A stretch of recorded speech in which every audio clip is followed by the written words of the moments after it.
খাল খনন কর্মসূচির উদ্বোধন করতে সৈয়দপুরে পৌঁছেছেন প্রধানমন্ত্রী তারেক রহমান। সেখান থেকে সড়ক পথে দিনাজপুরের কাহারোলে যাচ্ছেন প্রধানমন্ত্রী ও তার সফর সঙ্গীরা। এর আগে সকাল ৯টা ৩০ মিনিটে একটি অভ্যন্তরীণ ফ্লাইটে ঢাকা বিমানবন্দর থেকে সৈয়দপুর বিমানবন্দরের উদ্দেশ্যে রওনা দেন তিনি। কাহারোলের বলরামপুর সাহাপাড়ায় ১২.২ কিলোমিটার খাল পুনর্খনন কর্মসূচির উদ্বোধন করবেন তিনি। একই সময়ে দেশের ৫৩টি জায়গায় আরও খাল খনন করা হবে। তারেক রহমানের সফর ঘিরে ব্যস্ত কাহারোলের বিএনপি নেতাকর্মীরা, পাশাপাশি উচ্ছ্বসিত সাধারণ মানুষও। প্রধানমন্ত্রী হওয়ার পর ঢাকার বাইরে এটি তার প্রথম সফর। খাল খনন উদ্বোধনের পর তিনি যাবেন দিনাজপুর সদরের উপশহর এলাকায় শেখ ফরিদগঞ্জ গোরস্থানে তার নানা ইস্কান্দার মজুমদার, নানি তৈয়বা মজুমদার ও খালা খুরশিদ জাহান হকের কবর জিয়ারত করতে। বিকেলে গড়ে শহীদ বড় ময়দানে সুধী সমাবেশ ও ইফতারে অংশ নেবেন। বিএনপি প্রতিশ্রুত খাল খনন কর্মসূচির উদ্বোধন হচ্ছে আজ। দর্শক, সেই কর্মসূচি উদ্বোধনের জন্য দিনাজপুরে কাহারোলে যাচ্ছেন প্রধানমন্ত্রী তারেক রহমান। এই কর্মসূচির খবরাখবর রাখছেন আমাদের সহকর্মী মোহাম্মদ হোসেন, তিনি রয়েছেন দিনাজপুরে, আমরা তার সাথে যুক্ত হচ্ছি। হুসাইন, প্রধানমন্ত্রী কয়টা নাগাদ দিনাজপুরে পৌঁছাবেন এবং খাল খনন কর্মসূচি কখন শুরু হতে যাচ্ছে সেখানকার বিস্তারিত তথ্য জানাবেন আমাদের। লাবণী, আপনাকে ধন্যবাদ। বিএনপি সরকারের যে নির্বাচনী প্রতিশ্রুতি ছিল ৫ বছরে ২০,০০০ কিলোমিটার খাল খননের, সেই প্রতিশ্রুতি বাস্তবায়ন আজকের দিনে প্রধানমন্ত্রী তারেক রহমানের দিনাজপুরের কাহারোলের বলরামপুরের যে সাহাপাড়া খাল, সেই খাল খনন কর্মসূচির উদ্বোধনী অনুষ্ঠানের মধ্য দিয়ে আরেকটি প্রতিশ্রুতি বাস্তবায়নের শুরু হলো। সেই জায়গা থেকে প্রধানমন্ত্রী তারেক রহমান ১২:৩০টার দিকে এই বলরামপুরের শাহপাড়া খালের যে উদ্বোধনী অনুষ্ঠান, সেই অনুষ্ঠানে যোগ দেওয়ার কথা রয়েছে। তিনি ইতিমধ্যেই কিন্তু সৈয়দপুর বিমানবন্দরে অবতরণ করেছেন এবং তিনি যাত্রাপথেই আছেন। ১২:৩০টার দিকে তিনি এই খাল খনন কর্মসূচির যে উদ্বোধনী অনুষ্ঠান, সেখানে এসে যোগ দেবেন এবং পাশে একটি সমাবেশের মঞ্চ করা হয়েছে, সেখানে তিনি খাল খনন কর্মসূচির উদ্বোধন শেষে সমাবেশের মঞ্চে বক্তব্য রাখবেন।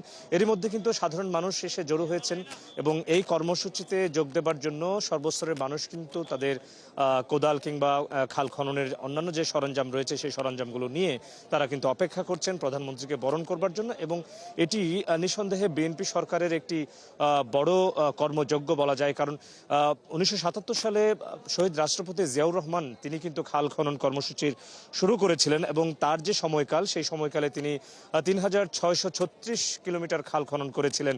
এবং এই কর্মযজ্ঞের মধ্য দিয়ে কিন্তু দেশে একটা সবুজ বিপ্লব হয়েছিল সেই সময় এবং কৃষির প্রভূত উন্নতি সাধিত হয়েছিল। পাশাপাশি জলাবদ্ধতা নিরসন এবং বন্যার প্রকোপ থেকে মানুষ মুক্তি পেয়েছিল। তার যে ৪৫ বছর পর তার পুত্র প্রধানমন্ত্রী তারেক রহমান এই কর্মসূচি হাতে নিয়েছেন এবং এটি বিএনপির নির্বাচনী প্রতিশ্রুতির অংশ ছিল।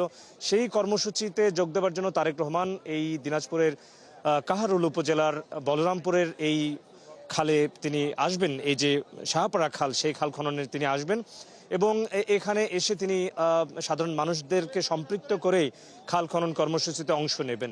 এবং প্রধানমন্ত্রী তারেক রহমানের এইবারে কিন্তু ঢাকা নির্বাচিত হওয়ার পর মাসখানেকের মধ্যেই কিন্তু এই কর্মসূচিতে যোগ দেওয়ার জন্য প্রথমবার ঢাকার বাইরে তিনি আসছেন।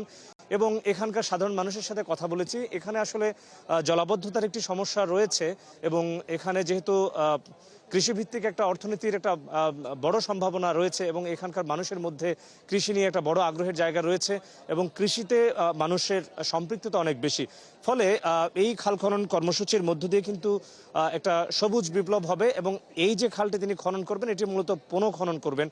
এটি ১২ কিলোমিটারের একটি খাল, সেই খালটি তিনি খনন করার জন্যই উদ্বোধন অনুষ্ঠানে যোগ দেওয়ার জন্য তিনি আসবেন এবং এখানকার সাধারণ মানুষকে যুক্ত করে তিনি এই কর্মসূচির সফল বাস্তবায়নের দিকে এগিয়ে যাবেন এবং সারা দেশে পর্যায়ক্রমে ৬ মাসের মধ্যে ১২০০ কিলোমিটারের খাল খনন করবার কথা রয়েছে এবং পর্যায়ক্রমে ৫ বছরে ২০,০০০ কিলোমিটার খাল খনন করবেন।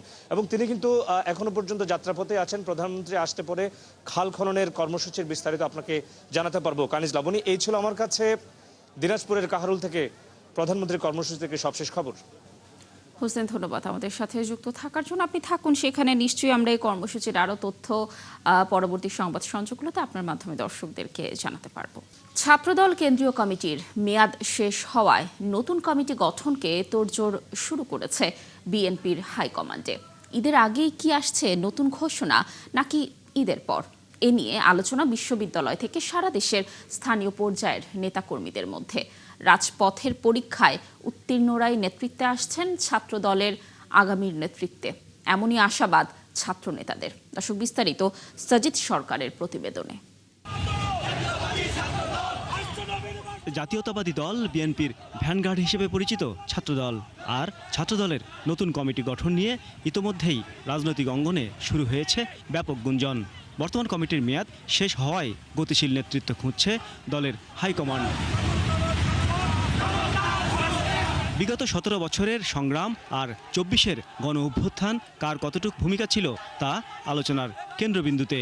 ত্যাগী ও কারা নির্যাতনের হিসাবগুলো গুরুত্বপূর্ণ নতুন নেতৃত্ব নির্ধারণে। আলোচনায় এগিয়ে আছেন ডাকসুর সাবেক ভিপি প্রার্থী ও বর্তমান কেন্দ্রীয় কমিটির যুগ্ম সাধারণ সম্পাদক মোস্তাফিজুর রহমান, কেন্দ্রীয় কমিটির সহসভাপতি ডাক্তার তৌহিদুর রহমান আউয়াল ও আরিফুর রহমান আরিফও। জনাব তারেক রহমানের বাংলাদেশকে এগিয়ে নিয়ে যাওয়ার জন্য বাংলাদেশ জাতীয়তাবাদী ছাত্রদল সবচেয়ে বড় ভূমিকা রাখতে পারে, যেমন ভূমিকা রেখেছে বিগত 17 বছরের আন্দোলন সংগ্রামে।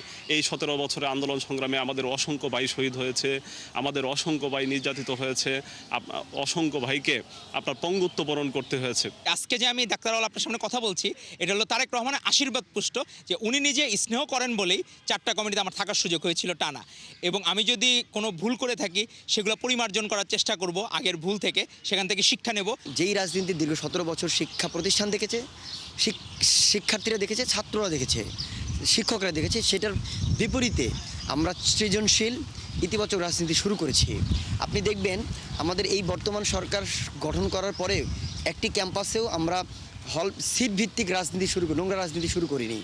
খাবার নিয়ে, ক্যান্টিন পরিচালনা নিয়ে কিন্তু আমাদের নোংরা রাজনীতি শুরু করিনি। আমরা চেয়েছি শিক্ষার্থীদের কাছে যেতে, শিক্ষকরা কোন ধরনের ছাত্র রাজনীতি চায় সেটা দেখতে আমরা সচেতনতা তৈরি করেছি। ছাত্রদলের সম্ভাব্য সাধারণ সম্পাদক পদে আসীন হওয়ার দৌড়ে কেন্দ্রীয় কমিটির বেশ কয়েকজন যুগ্ম সাধারণ সম্পাদকের নাম আছে আলোচনায়। দলের প্রয়োজনে নিজের ত্যাগ ও কর্মীদের সুসংগঠিত করার ক্ষেত্রে নিজেদের অবদান তুলে ধরছেন নানা কৌশলে। শীর্ষ নেতৃত্ব পদে আসীন হবেন তাকে অবশ্যই শিক্ষার্থীদের সাথে নিয়ে শিক্ষার্থী বান্ধব কর্মসূচি বাস্তবায়ন করতে হবে এবং শিক্ষার্থীদের চাহিদা, বিশেষ করে আবাসন ব্যবস্থা, শিক্ষার্থীদের নিরাপদ ক্যাম্পাস, গণতান্ত্রিক পরিবেশ, যে চাওগুলো, এই চাওগুলো বাস্তবায়নে ছাত্রদল শিক্ষার্থীদের সাথে নিয়ে শিক্ষার্থীদের পাশে থেকে কাজ করবে ইনশাআল্লাহ। শিক্ষার্থী বান্ধব কাজের মাধ্যমে বিগত সময়ে যে অপসংস্কৃতির রাজনীতিটা ছিল সেটাকে দূর করে মাদকমুক্ত ক্যাম্পাস, সন্ত্রাসমুক্ত ক্যাম্পাস, চাঁদাবাজমুক্ত ক্যাম্পাস, শিক্ষার্থী বান্ধব ক্যাম্পাস আমরা বিনির্মাণ করতে চাই। 5 তারিখের পরে আমরা কিন্তু প্রত্যেকটি ক্যাম্পাসেই আমরা দখলদারিত্বের রাজনীতি করতে যাইনি। ছাত্রদল বিএনপি ক্ষমতায় কিন্তু আপনি একটা নিউজ দেখবেন না যে আমরা কোথাও দখলদারিত্ব করেছি। ছাত্রদের মধ্যে যদি ওই রাজনীতির সচেতনতা না থাকে তাহলে কিন্তু এই আন্দোলনগুলো কখনোই সম্ভব হয় না এবং এটা কখনোই ওইভাবে দানা বাঁধবে না যেটাকে ওই ফ্যাসিস্ট সরকারকে পতন করতে সাহায্য করবে। অর্থাৎ রাজনীতিটা যদি না থাকে তাহলে আমরা এটা কখনোই গড়ে তুলতে পারবো না। রাজনীতি করতে হবে এবং আমি মনে করি যে শিক্ষার সাথে রাজনীতিকে কখনোই দ্বন্দ্বে আনা যাবে না। রাজনীতি এবং শিক্ষাকে পাশাপাশি এগিয়ে গেলেই প্রত্যেকটি শিক্ষা প্রতিষ্ঠান এগিয়ে যাবে। তবে শেষ পর্যন্ত কারা নেতৃত্বে আসছেন তা নির্ভর করছে বিএনপির চেয়ারম্যান তারেক রহমানের চূড়ান্ত সিদ্ধান্তের উপর। বিগত দিনে আন্দোলন সংগ্রামে পরীক্ষিত এবং গ্রহণযোগ্য নেতাদের হাতেই সংগঠনের দায়িত্ব তুলে দেয়া হোক, এমনটাই প্রত্যাশা ছাত্রদলের সাধারণ নেতাকর্মীদের। নতুন নেতৃত্ব আসলেই আমরা আমাদের কর্মসূচি দিব। সাজিদ সরকার, ৭১, ঢাকা। ঈদযাত্রার ৪র্থ দিনেও স্বস্তিতেই বাড়ি ফিরছে মানুষ। কমলাপুর রেল স্টেশন ঘরমুখ মানুষের ভিড় বাড়ছে। প্রায় সব ট্রেনই ছাড়ছে সময় মেনে। এখনও ঈদের ছুটি শুরু না হওয়ায় যাত্রীদের অতিরিক্ত চাপ নেই। তবে ছুটি শুরু হলে আগামী মঙ্গলবার থেকে সড়ক, রেল ও নৌপথে ঘরমুখ মানুষের চাপ বাড়বে বলে মনে করছেন পরিবহন সংশ্লিষ্টরা। শেষ মুহূর্তের ভোগান্তি এড়াতে অনেকেই আগেভাগেই পরিবারের সদস্যদের বাড়িতে পাঠাচ্ছেন। এদিকে আজও ঈদে ফিরতি যাত্রার আগাম টিকিট বিক্রি করছে রেলওয়ে। এবারও শতভাগ টিকিট ছাড়া হয়েছে অনলাইনে। এখনো ঈদের ছুটি শুরু না হওয়ায় যাত্রীদের অতিরিক্ত চাপ নেই। তবে ছুটি শুরু হলে আগামীকাল মঙ্গলবার থেকে সড়ক, রেল ও নৌপথে ঘরমুখো মানুষের চাপ বাড়বে। দর্শক, এই খবর সংগ্রহে কমলাপুরে রয়েছেন আমাদের সহকর্মী মোহাইমিনুল অপু, আমরা তার সাথে যুক্ত হচ্ছি। অপু, আজ তো শেষ কর্মদিবস, যাত্রীদের ভিড় কেমন দেখছেন রেল স্টেশনে জানাবেন, এবং ট্রেনের শিডিউল কি ঠিকঠাক রয়েছে কিনা, যাত্রীরা কি বলছেন জানাবেন বিস্তারিত। এখন পর্যন্ত ট্রেন শিডিউলের কোনো বিপর্যয়ের খবর আমাদের কাছে নেই, অর্থাৎ আমরা রেল কর্তৃপক্ষের সাথে কথা বলেছি, তারা বলেছেন যে স্বাভাবিক রয়েছে। তবে এইখান থেকে কিন্তু সিলেটগামী একটি ট্রেন যেটি 11টা 15-তে ছেড়ে যাওয়ার কথা, সেটি কিন্তু এখানে রয়েছে। এবং সকাল থেকে আমরা এই কমলাপুর রেল স্টেশনে ছিলাম, সেখানে কিন্তু যাত্রীদের সাথে কথা বলেছি। গত 3 দিনের তুলনায় কিন্তু আজকের যাত্রীর চাপ সেটি কিন্তু তুলনামূলকভাবে একটু বেশি, তবে সেটি কিন্তু অতিরিক্ত নয়। তবে স্বাচ্ছন্দ্যেই কিন্তু নির্বিঘ্নে এসব যাত্রীরা, নগরবাসী, তারা কিন্তু নিজ নিজ গন্তব্যে যাচ্ছেন। এবং 10 থেকে 15 মিনিটের মতো শিডিউল বিপর্যয় 2-1টি ট্রেনের ক্ষেত্রে হলেও সেটি কিন্তু বেশি নয়। তবে এখানে রেল কর্তৃপক্ষ যেটি বলছেন তাদের মনিটরিং সেটি কিন্তু চলছে এখন পর্যন্ত, অর্থাৎ আজকে দিনে ট্রেন চলবে মোট আন্তনগর 44টি। এর ভিতরে কিন্তু আজকে এক জোড়া বিশেষ ট্রেন রয়েছে, যার একটি কিন্তু ইতিমধ্যে 9টার পরে ছেড়ে গিয়েছে। তবে এই যে আমার সামনে যে ট্রেনটি রয়েছে এটি কিন্তু হচ্ছে সিলেটগামী ট্রেন, এটি 11টা 15 মিনিটে এখান থেকে ছেড়ে যাবে। অর্থাৎ এই যাত্রীরা যখন ট্রেনের ভিতরে প্রবেশ করছেন তার আগেই কিন্তু 2টি স্তরে তাদের যে টিকিট চেকিং সেটি কিন্তু হচ্ছে, এবং এখানে এসেও কিন্তু টিকিট চেকিংয়ের মাধ্যমে তাদের ট্রেনে উঠতে হচ্ছে। এবং এখানে রেলের যারা রয়েছেন তারা কিন্তু এই বিষয়টি মনিটর করছেন, এবং যাত্রীদের যে টিকিট সেটি কিন্তু অনলাইনে যেটি প্রিন্ট কাগজ সেটি কিন্তু মুঠোফোনে তারা দেখছেন, এবং না থাকলে সেক্ষেত্রে কিন্তু তাদেরকে সেই টিকিটটি কাটতে হচ্ছে। তবে অনলাইনে শতভাগ টিকিট যেগুলো বিক্রি হয়েছে তারা কিন্তু স্বাচ্ছন্দ্যেই এই ট্রেনের চেয়ারে বসে যেতে পারছেন, এবং যেই টিকিটগুলো অনেকে এখন আসছেন টিকিট কাটেননি, তারা এসে কিন্তু স্ট্যান্ডিং টিকিটের মাধ্যমে সেই টিকিটগুলো কেটে নিচ্ছেন, সেক্ষেত্রে কিন্তু তারা দাঁড়িয়ে যাবেন। অর্থাৎ তবে যাত্রীদের যে চাপ সেটি কিন্তু তুলনামূলক বেশি নয়, তবে গত 3 দিনের থেকে কিন্তু বেশি রয়েছে, এবং কালকের পর থেকেই এটি কিন্তু আরও বাড়বে এমনটা কিন্তু বলছেন রেলওয়ে যারা কর্তৃপক্ষ রয়েছেন, তারা কিন্তু বলছেন। এবং ট্রেনের ছাদে যাতে যাত্রী উঠতে না পারে সেই বিষয়টি কিন্তু কমলাপুর রেল স্টেশন থেকে তারা নজরদারিতে রাখছেন। তবে কমলাপুর থেকে ট্রেন ছেড়ে যাওয়ার পরে অন্যান্য যে স্টেশনগুলোতে রয়েছে সেই স্টেশনগুলোতে কিন্তু আমরা ট্রেনের ছাদে যাত্রীদের যাওয়ার সংবাদ দেখেছি, আমরা সেটিও বলেছি। সব মিলিয়ে বলা চলে যে আজকে যে 44টি ট্রেন এই কমলাপুর থেকে সকাল থেকে রাত পর্যন্ত বিভিন্ন গন্তব্যে ছেড়ে যাবে, এবং এক জোড়া ট্রেন কিন্তু আজকে বিশেষ ট্রেন ছাড়া হয়েছে ঈদযাত্রার, এবং আরও 2 দিন কিন্তু মোট 5 জোড়া বিশেষ ট্রেন কিন্তু এই ঈদযাত্রায় থাকবে। তো রাজধানী কমলাপুর রেল স্টেশন থেকে ঈদযাত্রার 4র্থ দিনের খবরাখবর এই ছিল আমার কাছে আপাতত। ধন্যবাদ আমাদের সাথে যুক্ত থাকার জন্য। আপনি থাকুন সেখানে, নিশ্চয়ই আমরা ঈদযাত্রার আরও তথ্য আপনার মাধ্যমে পরবর্তীতে দর্শকদেরকে জানাতে পারবো। দর্শক যুক্ত ছিলেন সহকর্মী মোহাইমিনুল অপু। ঢাকা চট্টগ্রাম মহাসড়কের কাঁচপুর থেকে 21 কিলোমিটার এলাকার বিভিন্ন পয়েন্টে ঈদযাত্রায় যানজটের আশঙ্কা করছেন চালক ও যাত্রীরা।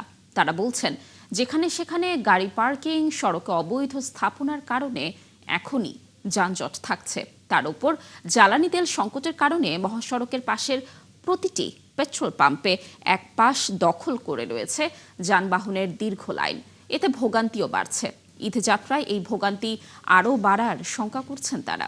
হাবিবুর রহমান ও শেখ ফরিদের তথ্য ছবিতে দেখুন প্রতিবেদন।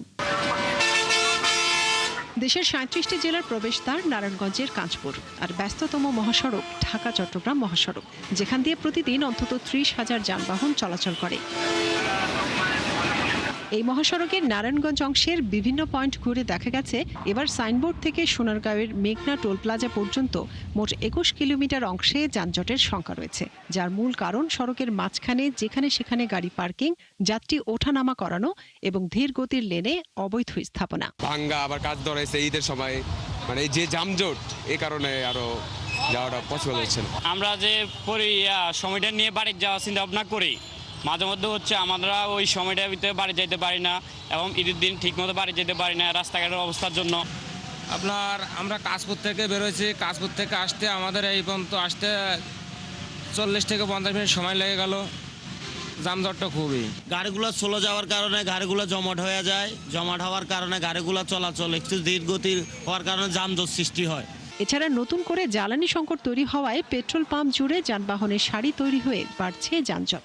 পাশাপাশি প্রতি রাতে মাতোয়াইল অংশে চেকপোস্ট বসিয়ে গাড়ি তল্লাশির কারণেও যানজট থাকছে, যা ঈদ যাত্রায় ভোগান্তির কারণ হতে পারে বলছেন চালক ও যাত্রীরা। আছে বেশি অংশ পাম্পের লিগা, তেল পাম্পে তেল পাইতেছে না, তেলের সিরিয়ালের কারণে যানজট। আমরা তো সুশৃঙ্খলভাবে আমরা গাড়ি চালাতে চাই, এখন তো শৃঙ্খলার মধ্যেই নাই। এখানে জামের কোনো নিরসন কোনো গিয়া নাই, সারা রাত চলে গেছে জামের ভিতরে। আর এখানে টলে আসলে এরা জামের মধ্যে একটু গিয়া করে। এ বিষয়ে পুলিশ প্রশাসন বলছে সম্ভাব্য যানজট এড়াতে মহাসড়কের গুরুত্বপূর্ণ পয়েন্টগুলোতে ট্রাফিক ব্যবস্থাপনা জোরদার করা হয়েছে। আর জেলা প্রশাসক জানিয়েছেন, যাত্রীদের স্বস্তিদায়ক ভ্রমণ নিশ্চিত করতে সংশ্লিষ্ট সকল সংস্থার সঙ্গে সমন্বয় করে কাজ করা হচ্ছে। আমাদের কাশপুর হাইওয়ে থানায় 48 জন এবং আমাদের অতিরিক্ত 33 জন, মোট 82 জনের একটা ডিপ্লয় আমাদের থাকবে। আমাদের মেঘনা ব্রিজ থেকে কাশপুর যাত্রামোড়া পর্যন্ত মোট 7টি পিকেট পার্টি থাকবে। আমাদের মোগরাপাড়ার যে অবৈধ দোকানপাটগুলো ছিল সেগুলো আমরা উচ্ছেদ করেছি এবং প্রতিদিন সেখানে মোবাইল কোর্ট হচ্ছে এবং আমরা চেষ্টা করছি যাতে মহাসড়কের উপরে কেউ যানবাহন থামিয়ে যাত্রী যাতে না নামানো বা ওঠানো না করে, সেটা নিয়ে কাজ চলছে আমাদের। মদনপুরে হয়তো আজকালের ভিতরে আমাদের উচ্ছেদ হবে। একই সাথে আমাদের ভুলতা এবং ওই তারাবু যে অঞ্চলগুলো আছে সেগুলোতে উচ্ছেদ হবে। ঢাকা চট্টগ্রাম মহাসড়ক দিয়ে দেশের দক্ষিণাঞ্চলের 11টি জেলার যাত্রীরা চলাচল করে। মনিরা কাজুরি, ৭১। দর্শক, উত্তরবঙ্গের মানুষের ঘরে ফেরার খবর জানাতে টাঙ্গাইল থেকে আমাদের সাথে যুক্ত হচ্ছেন সহকর্মী এম এ রাজ্জাক। রাজ্জাক, ঢাকা টাঙ্গাইল মহাসড়কে গাড়ির চাপ কেমন দেখছেন আর কোথাও যানজট সৃষ্টি হয়েছে কিনা এ বিষয়েও জানবো, আর যাত্রীদের ভিড় কেমন দেখছেন জানাবেন। কানিস, আমি প্রথমেই একটি সংশোধনী বিষয় দিয়ে শুরু করতে চাই। আমি এই মুহূর্তে রয়েছি ঢাকার চন্দ্রা, যেটি গাজীপুরের এলাকায় পড়েছে। আমি সেখানেই অবস্থান করছি। আমি যদি আপনাদের দেখাই, যে দেখতে পাচ্ছেন যে এটি হচ্ছে ঢাকা থেকে চন্দ্রার যে সড়ক রয়েছে, সেই চন্দ্রাতে দেখতে পাচ্ছেন যানবাহনের এই মুহূর্তে কিন্তু গতিটা স্বাভাবিক রয়েছে। খুব স্বস্তিতেই মানে মানুষজন ঘরে ফিরতে পারছেন বলে আমাকে কিছুক্ষণ আগ থেকেই জানাতে শুরু করেছেন যানবাহনের চালক এবং যাত্রীরা। দেখতে পাচ্ছেন যে চন্দ্রা এলাকায়, এটি গাজীপুরের চন্দ্রা, দেখেন এটি ইন্ডাস্ট্রিয়াল এলাকা হওয়ার কারণে দীর্ঘ লাইন রয়েছে যানবাহনের দাঁড়িয়ে থাকার যে দৃশ্য। আমি যদি আবার একটু দেখাই, দেখতে পাচ্ছেন যে এই পাশেও কিন্তু দীর্ঘ সারি রয়েছে যানবাহনের। এগুলো কিন্তু যানবাহনের জটলা বা দীর্ঘ লাইনে আটকা পড়ার নয়, এটি ইচ্ছে করে দাঁড়িয়ে রয়েছে। এখান থেকে যাত্রী নিয়ে বিকেল বেলায় তারা ফিরবেন। আপনি জানেন যে 27শে রমজানের কারণে আজকে বন্ধ ঘোষণা করা হবে, এই কারণেই বিকেল থেকে এখান থেকে যাত্রীরা উঠবে তাদের গন্তব্যস্থলে যাওয়ার জন্য। এর জন্যই দেখেন যানবাহনের কি দীর্ঘ লাইন, তারা দাঁড়িয়ে রয়েছে, অপেক্ষায় রয়েছে কখন শিল্প কারখানার শ্রমিকরা বের হবে এবং সরকারি কর্মকর্তারাও ছুটি পেয়ে বের হবে আর গাড়িতে উঠবেন এবং তাদের নিয়ে যাত্রা শুরু করবেন গন্তব্যের উদ্দেশ্যে।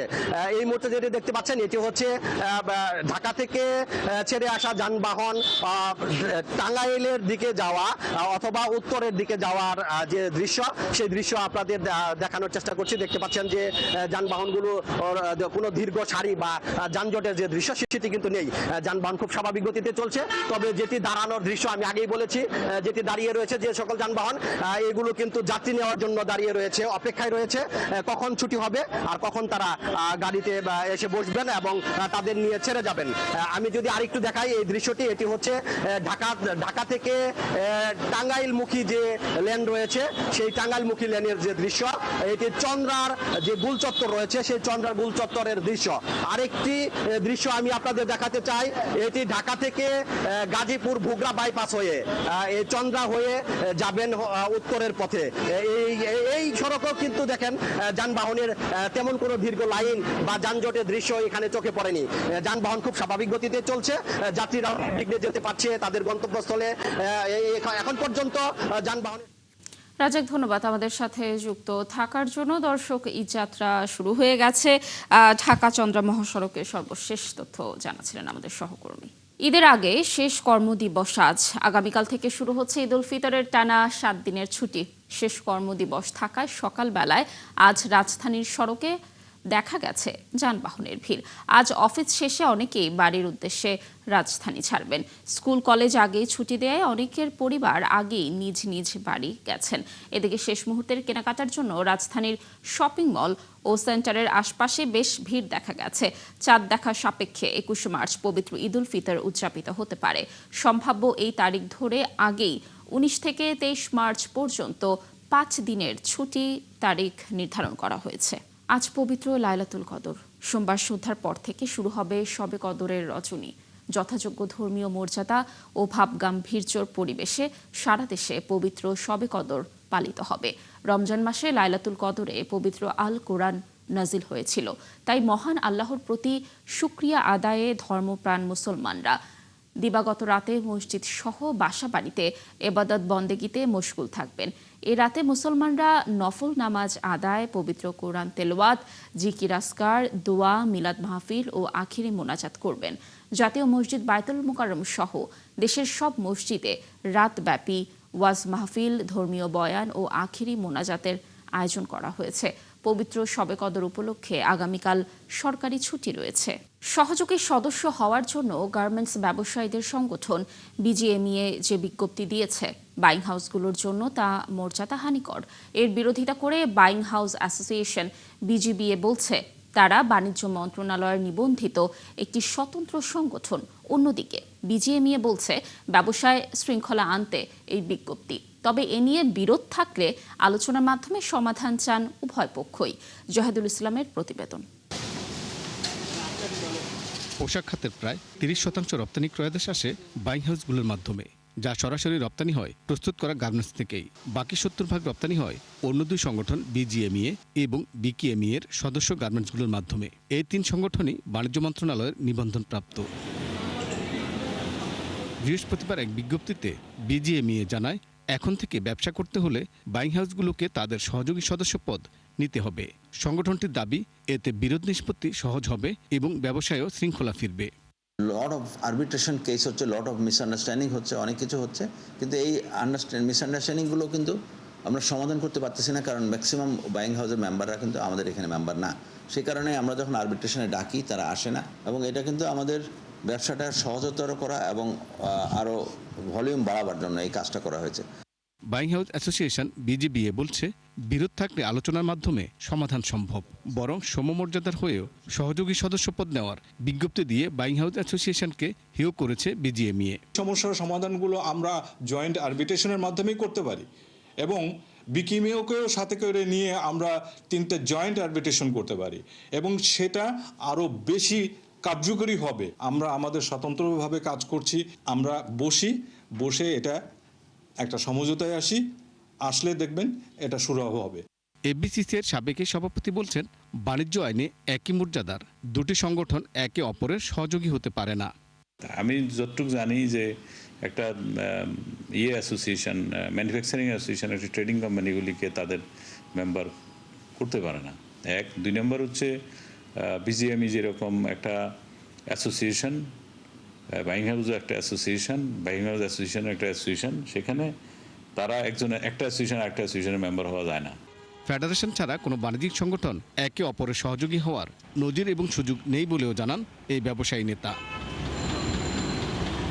জাহিদুল ইসলাম, 71, ঢাকা।